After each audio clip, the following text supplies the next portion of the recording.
Welcome to the Extra Mile podcast for bar exam takers. There are no traffic jams along the Extra Mile when you're studying for your bar exam. And now your hosts, Jackson Mummy and Megan Saya from Celebration Bar Review.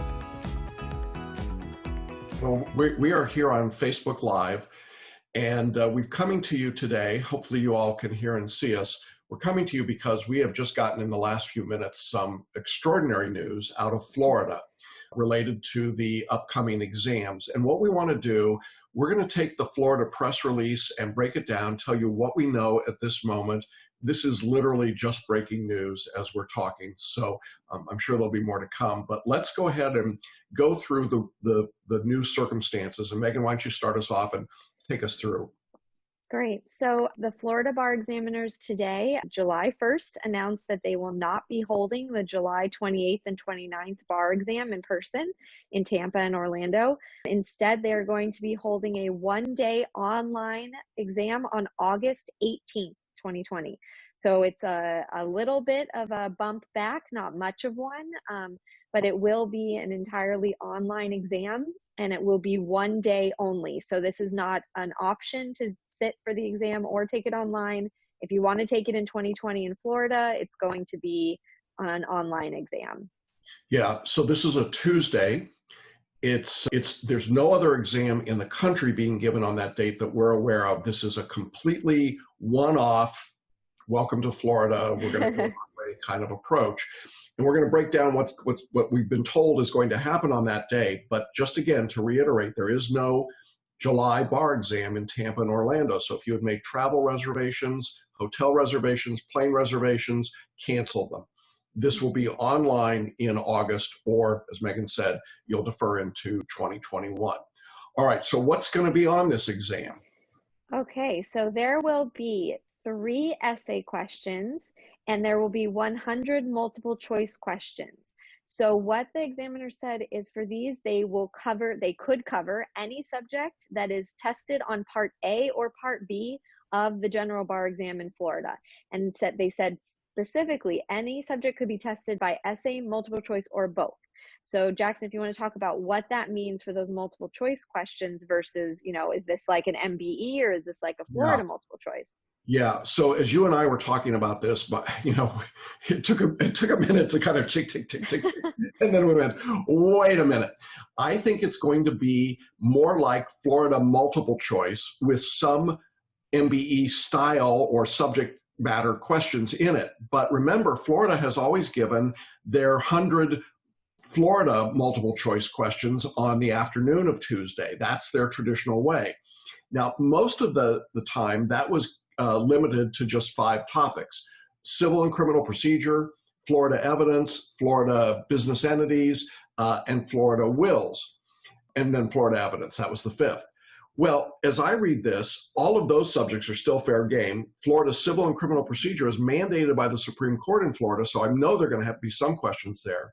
But then to that, they could now add topics on U.S. constitutional law or property or contracts or torts or anything else they wanted to do, which makes this a real wild card. I think you and I both feel like initially you should study as you've been studying. That is, all of the MBE subjects are fair game, either for essays or the multiple choice. But if I read the tea leaves from the Florida examiners correctly, I'm pretty sure they're going to have to live with most of the questions that they typically write on their own, which will mean a heavy predominance in those 5 subjects I listed for you. I would bet that the evidence questions might have some multi-state evidence to them, but they're essentially Florida evidence questions and business entities and so on. That seems more likely to me. So that's what that would look like. The essays, for some time now in Florida, have been both multi-state subjects and Florida subjects. So you could get Florida con law or Florida domestic relations, but you could also get torts, contracts, property, or any number of other things. CRIM and con law have been tested recently as well. So what goes away is the 200-question multi-state bar exam. Yeah, what doesn't really go away is the Florida multiple choice. It just gets renamed and turned into the afternoon. So basically they're giving day 1 of the test, and then they're saying we're going to drop in some multi-state into day 1 of the test, right? That's the way I would read it. Right. At least they said it's fair game, which kind of makes sense that they already had those 100 Florida multiple choice questions written, and so much easier to sort of write your own multi-state multiple choice questions, a few of those and sprinkle them throughout potentially. Although, they say it's fair game, that doesn't mean it will be in there. So if this is really you need to study the way you would normally study, but also recognize, don't be frustrated. You may walk out of there and go, that entire multiple choice question section was all Florida. That's a possibility too. But they have said I that think it is a anything is possibility. fair game. Yeah. So And just to be clear, Florida multiple choice has historically been horrible. They're not, they pride themselves on being great multiple choice test makers. They are not. By any measure, they are not. And for 30 years, they haven't been. So this is a little terrifying to me, because when we get to the scoring here in a minute, you're going to see why I get nervous about this. But I would treat this like day one of the exam, with the added wild card that every multi-state subject could be tested, not just a few of them, right? I think that's where I would summarize that. yeah, definitely. Yeah, and for the scoring, they said that they'll have a scaled score of 136, and a passing score on the MPRE will be sufficient for you to pass in Florida, just for this cycle, is what they're saying. Right. Because they will not be requiring any MBE, as they put it, to establish technical competence. They're going to be waiving that. Right. And so part of my concern here is how this scoring happens. So let's break down the scoring typically. What would normally happen is that you would have a 200-point total for day one of the exam and a 200 raw point total for day two of the exam. And then that's converted down to that lower number, that 136 that you need, right? That makes sense? Yeah. Yes. So then what happens is that if you take away day two, now you're just living with raw scores. I think what will happen is that you'll be given 100 raw point total for the multiple choice questions, and a total of 100 points for the three essays. So 33 1/3 points for each of the three essays. Then there's no scaling. It's just pure raw points. Now, this is why it scares me.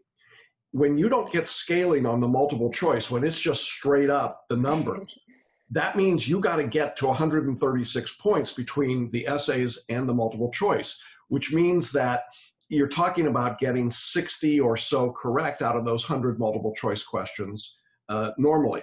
That's a lot to get correct. I just have to say, when it's the Florida multiple choice in a traditional exam, if you said to somebody, you got to get 20 questions correct out of the 30 that count in each of those three subjects, most people don't get to 20.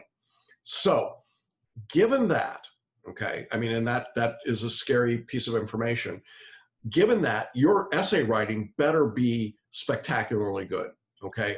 I just think, because if you miss one question on multiple choice, that's one full point. It's not a scaled item, which means that the essays, if you were in a course and you had not gotten help with your essay writing, hello, welcome to the world. You need essay writing help. This matters now way more than it did before. There's no bump from a scale. Yeah. That's the bad news about scoring. What's the good news? I think there is some. The good news is a whole lot of people are going to head to that beach behind me, and they are not going to take this exam. They're just going to blow out and leave. For the brave, for those of you who are willing to endure this and take your shot, I think you've got a good chance, because I think a lot of people are going to leave and not take the exam. I think there's going to be way more opportunity here. And if the examiners are even remotely not just fair and equitable, but if they just give a little bit of ground in the grading of the essays, I think a lot of people are going to pass that might not have otherwise, provided you prepared. And you just got an extra, almost 3 weeks, right? Yeah, yeah. Mm-hmm. Okay, so that's good news if you've been studying. Now, if you've been blowing it off, if you haven't been studying, this 3 weeks might give you a reprieve here, but you got to get on it right away, and you got to really focus on. I think you got to really focus on the essays now more than ever. Yeah, well, suddenly they're presumably going to be 50% of your grade, so that's it's a substantial bump. Yeah. Um, So that's what we see in the grading, and it's pretty significant. I mean, I don't want to let that slip by. You made another point about people who had already passed one section of the exam previously. You want to talk about that? Yeah, so I know we have some students who have already passed one part and we're just having to take part A or part B. So they did say that it doesn't matter. You have to take the entire thing for August 2020. So if you're taking the August 2020 exam, you need to, it doesn't matter like what you've done in the past or passed or not in the past, you need to take the full thing and you need to pass the full exam. So that makes sense given that they're not giving the MBE or they're doing this hybrid Florida and MBE multiple choice section. So yes, unfortunately, good news is it's only one day, but bad news is that your past performance does not help you at all on this one or Yeah. take off any sections. So here's my first cut reaction to that. If you had passed part A or part B and you were just taking one of those sections, I would sit for the exam in August. I would just take the flyer and take a shot at it. Worst case is you go back in February 2021 and you pick up the other part you didn't need because this score in August isn't going to count towards anything. It isn't, there's no carryover, there's nothing, there's no reciprocity. It's one and done. But remember that your Part A or Part B score is only good for 25 months in Florida. So the clock is ticking and they're not going to extend that, is my guess, because of this. So if you got that passing Part A or Part B score in 2019, I don't think you can afford to let too many exams go by. So I would sit for this August exam. That's my take on it. Is it going to be a bummer if you thought you were only going to do essays and Florida multiple choice? Well, not really, because I think that's what you're going to get here. If you were only going to do multiple choice, now you have to do essays. That could be a little more frightening to some people, for sure. But again, I think it's something you need to consider. And I think you feel differently about that, or does that make sense to you as far as? No, I completely agree. I completely agree. I mean, it's a bummer if you had already passed an essay portion and now you have to do it again. But the good news is, you can. So that's definitely a great thing. I just think there's very little, to be honest, at this point, I think there's very little downside to taking the online exam in Florida. If you are already registered to take the exam in Florida, I think this is going to be certainly better for your health and safety. I think it's probably going to be a bit better psychologically for people as well. Certainly the stress level should be way lower. I just don't see a ton of downside to taking it. If you were already planning on taking it and you've been studying, I don't think that there's much downside to just doing it online. Right, and I want to flip that script. I know that there's some people that decided to opt out of the July Florida bar exam because it was being given in person. If that was you, maybe you now want to consider flipping back in because you can do it online. Florida will still let you apply for the exam because they're Florida, and if you pay them enough money, you can do almost anything. And now it's a one-day test instead of the two-day test. So I know there were some people, I'm thinking about some of our students that passed one part of the exam but not the other and decided to sit out the July exam. Now might want to consider coming back into the pool or the beach for this August 18th exam. I don't see that there's a downside. I'm with you, Megan. I think why not? You could do it from home. You don't have the 14-day quarantine. You don't have the health screening. You don't have to wear a mask. There's all that stuff going on. And you get a shot at it. And maybe you get through in this one exam. So it could be a silver lining for some of those people. So if that was your situation and you're in our course, for sure you want to talk to us right away. And if you're watching or listening to this and you're not in our course, reach out to us. We certainly could help you with that. All right, what else? What else? So they say that you need to have access to a computer with a webcam and access to the internet on that computer. So that's all the guidance they've given us. I know if you're one of our students and you've been watching the webinars, we've been talking for quite a while about the June California baby bar, which was given online, and kind of how that works. I will say this is going to be different software. So California uses ExamSoft. This one is going to be ILG. I don't have any personal experience with ILG. We'll be looking into it and trying to figure out what we can find out about how they run things. And so as of right now, Florida's just said you do need to have access to a computer with a working webcam. That's how they proctor it. Obviously, that's how they proctored it in California last month. They look and they make sure they verify that you are the correct applicant, and then they watch you during the exam. Generally, how it's been done is one proctor has people. You will not interact with the proctor at all, but they'll be watching your webcam and just making sure that everything seems to be above board on your end.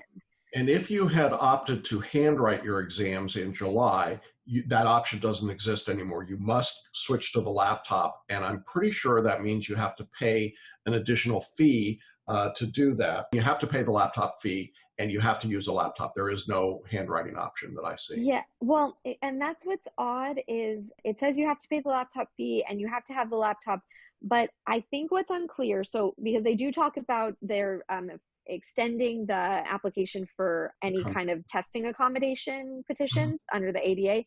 Yeah. So I think what's unclear is I am not certain that you will not be able to handwrite if you have a reason why you need to handwrite. It may be, however, that you will still get the exam on a computer. So you definitely, if that is you need to call. If you were registered to handwrite, or if you have some kind of testing accommodation that you need that you would need to be able to handwrite it, you need to call them or email them, get in contact with them today to find out what that means. It could be that you are still going to be allowed to handwrite, but you'll get the questions on the screen, so you still need to have that. And also, I would guess they will want to watch you. So in June, I believe in California, anyone who was handwriting, I think they still went to a site because it's a very small number of people. But this, it sounds like maybe they won't have a site. So instead, what will happen is you will get it on the screen, and you'll need to have your webcam on so that they can watch you handwrite the exam. So it'll be all the same kind of technology requirements for that. But either way, this is me speculating based on the very limited information that they've given us. That's my guess, but you definitely need to get in contact with them and find out what they want you to do. That's a good point. Also, just to go back to ILG, the vendor, I think ILG is who Florida had decided to use for the July exam. We're not familiar with them. ExamSoft has been the national provider. I think ILG is specific to Florida. So if you were already registered to use a laptop in July, it's very likely, just go and check your software, it's likely you already have the ILG software loaded on there. It doesn't seem like that's a change that they're making. It's just something unique to them, just to be clear about that. Yes. It does say you need to, if you already had it on your computer, you need to update it and complete the trial exam. So there are some new pieces to it because they're doing an online exam. So even if you already had it set up for the July exam, that's not going to cut it. You need to go back in, run the update, and then do the test, because the way that the online exam is going to be conducted is going to be different than the way that the ILG had it set up, presumably for the July bar. So. Yeah. Well, let's just take a minute and talk about one of the things that's really troubling to me is that Florida, they clearly were working on this behind the scenes. There is no way they could have pulled this off. They didn't wake up this morning, look at the change.org petition and say, yeah, we're going to switch. I am really deeply troubled by the fact that they gave no indication to anyone publicly that they were even considering doing this. In fact, they have put out a press release on Friday saying we're absolutely going forward with the July 28th and 29th exam. This is, it's disingenuous to me. And I think that it is symptomatic of the antagonistic relationship that the Florida bar examiners have with applicants. And it's really troubling. And I know that doesn't make anybody feel any better, but I just think it's important to point out that to get into this, to have ILG set up, to have the questions relatively ready to go, to know how they wanted to score it, to have discussed it with the Florida Supreme Court, and then drop the bombshell this morning or this afternoon, it really is disrespectful, I think, to applicants. And I'm deeply sorry that they're choosing to do it this way. The ultimate idea of giving the test online, I don't disagree with at all, but I just don't like the taste of it. I don't like the way they've done it, frankly. So that isn't going to win me any friends in Tallahassee, but they didn't like me to begin with, so I guess it doesn't matter. You have any other thoughts that you've got about this, Megan? I just think if you're a Florida student, take some deep breaths. I mean, I am not even joking. Go find like put on a calming YouTube video of like some like waves or like Yeah. water running through a stream, like something that is just going to calm you down, because I know getting thrown a curveball in July it's unkind. I mean, literally, I think if this had even come down yesterday, it would have been preferable, only because psychologically there's something about being still in June. So I recognize this is a lot.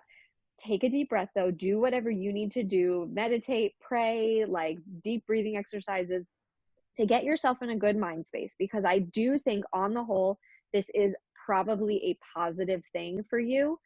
So, but I know any change is hard. So any change is difficult, even when we realize, later on, like, oh, it was probably for the best.